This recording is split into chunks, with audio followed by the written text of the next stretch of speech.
મોહમ્મદભાઈ રાજ, MD રાજ. એવું ક્યાં રહેવું તમારે? રહેવું તો આમોદમાં જ છે. અહીંયા મારો પ્રોજેક્ટ શું છે, તકલીફ તો આ રોડ ની છે. જે 1 વર્ષથી ધૂળ ખાઈ ખાઈને કંટાળેલા છે. જતા આવતા વાહનોનો હોર્નનો અવાજ, ખખડાટનો અવાજ, એનાથી બી કંટાળેલા છે. રોડ બન્યો અને 4 મહિનામાં તૂટી ગયો. ત્યારે આજે 1 વર્ષ થયું. 1 વર્ષ પછી એની પર મેન્ટેનન્સ થાય છે એટલે ડેટર લાગે છે, 6 વર્ષ પછી બધા ખરાબ થઈ જાય છે. એના પછી કોઈ પરમાનન્ટ એનું મેનેજમેન્ટ થયું નથી. એ સોલ્યુશન પરમાનન્ટ જે થવું જોઈએ ના થયું.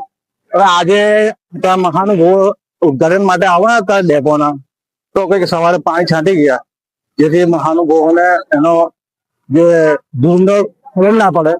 એમ કે જ્યાં પછી 2 કલાક પછી પાણી સુકાઈ ગયું. અત્યારે પોઝિશન જુઓ, રોડની પોઝિશન જો તમે જે બધું કેમેરા લગાવો, શું પોઝિશન છે. આ ધૂળ વર્ષો 1 વર્ષથી આ ઉષા રોડ નવી નગરીમાં રહેતા દરેક રહેવાસી 1 વર્ષથી ધૂળ ખાઈ રહેલા છે.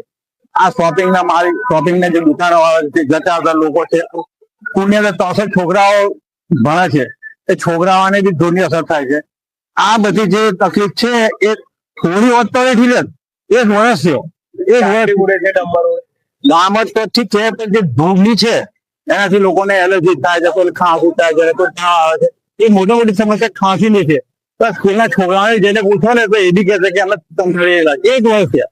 નહીં, એકાદ મહિના મોટો તો કોઈ પ્રોબ્લેમ ના હતો, પણ 1 વર્ષ. હવે જે એના સત્તા જીરો છે, ઉંમરથી જાગે ને આના માટે કઈ ઝડપી નિરાકરણ કરીને એના યોગ્ય પગલા ભરે, અમારી એ માંગ છે. જો આજે હર્ષભાઈ આવવાના છે એટલા માટે આ બધી કામગીરી ચાલુ થઈ ગઈ છે.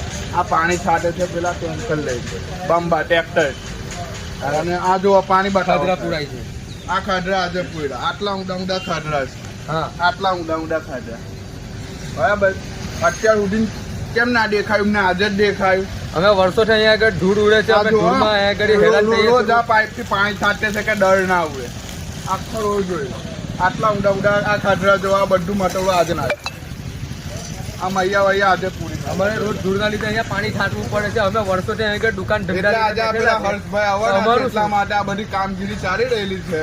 એ 2 કલાક માટે આવે છે, એમના માટે આટલી બધી સુવિધા તો અમે વર્ષોથી અહીંયા આગળ છે. તો અમારું શું, અમે બી ભારતના નાગરિક છીએ, અમારો બી અધિકાર છે કે અમે સારી રીતે અહીંયા આગળ ધંધો કરી શકીએ.